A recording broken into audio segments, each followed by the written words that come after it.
Today, our lesson for today is systems of equations, problem solving. System of equation may also be referred to as simultaneous equations. Simultaneous means being solved at the same time.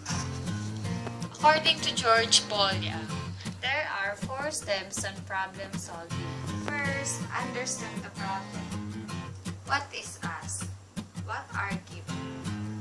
Second step, make a plan or devise a plan. What operation are needed to solve the problem? What equation will solve the problem? Third, solve or carry out the plan. Fourth, look back. Does your answer make sense? Did you label it correctly? Number 1. How many gallons of 20% alcohol solution and 50% alcohol solution must be mixed to get 9 gallons of 30% alcohol solution? Again, how many gallons of 20% alcohol solution and 50% alcohol solution must be mixed to get 9 gallons of 30% alcohol solution? Step 1. Understand the problem. Make sure that you read the question carefully several times. Since we are looking for 2 different amounts, we will let x equals the number of gallons 20% alcohol solution. Y equals the number of gallons of 50% alcohol solution. Step 2. Make a plan or devise a plan. Since we have 2 unknowns, we need to build a system with 2 equations. Equation 1. The total number of gallon is 9. X plus Y equals 9. Equation 2. The amount of alcohol in 20% solution plus the amount of alcohol in 50% solution in the amount of alcohol in 30% solution. 0.2 times X plus 0.5 times Y equals 0.3 times 9. Putting the 2 equations together in the system, we get x plus y equals 9, equation 1. 0.2x plus 0.5y equals 2.7, equation 2. 3. Solve or carry out the plan. We can simplify by multiplying both sides of equation 2 by 10 and getting rid of decimal.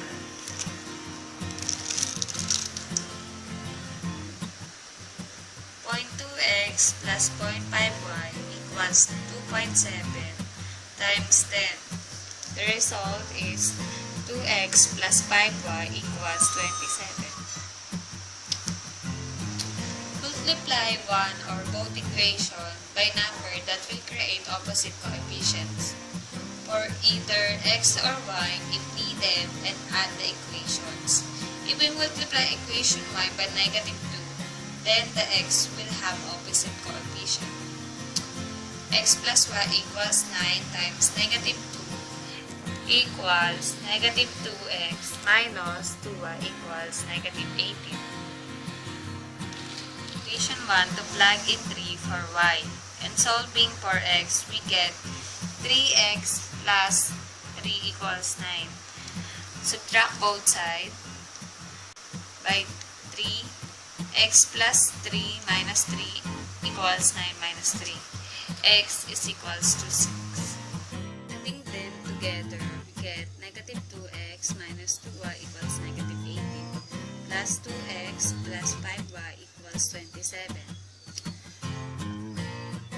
Negative 2x plus 2x equals 0. Negative 2y plus 5y equals 3y. Negative 18 plus 27 equals 9. To solve for y, we get 3y equals 9. Divide both sides by 3. The answer is equals y equals 3.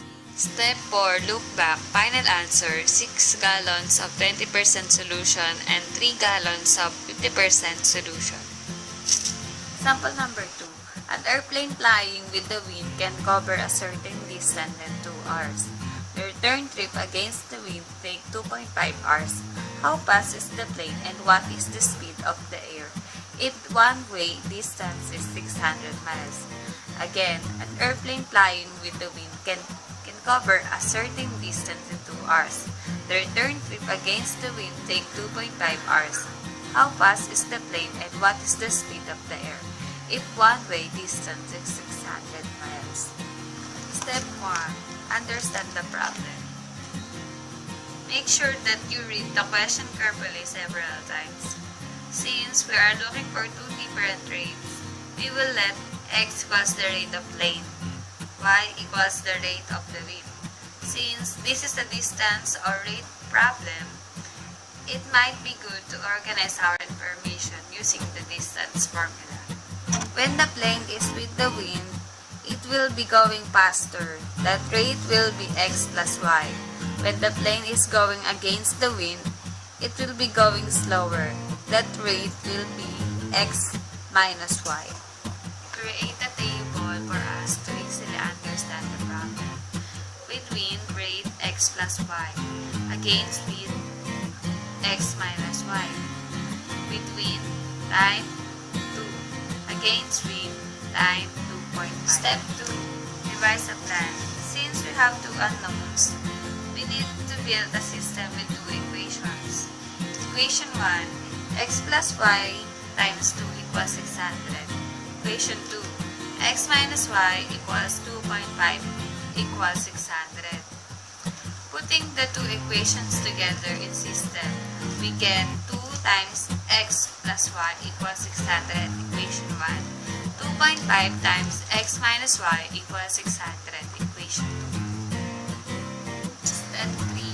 Carry out the plan. We can simplify this by dividing both sides by 2.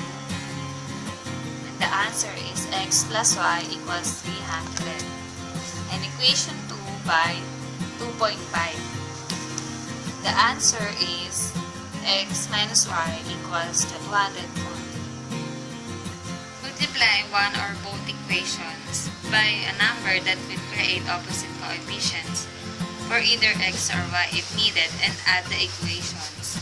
Since we already have opposite coefficient on y, we can go right into adding equation 3 and 4 together. X plus x equals 2x. Y minus y equals 0, or simply cancel y. 300 plus 240 equals 540. To solve for x, we get 2x equals 540. Divide both sides by 2. X is equals 270.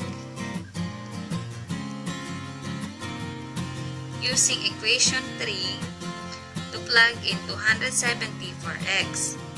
And solving for y, we get 270 plus y equals 300. Subtract both sides by 270. 270 plus y minus 270 is equals 300 minus 270. Y is equals 30. 4. Look back. Final answer. The airplane speed is 270 miles per hour and air speed is 30 miles per hour.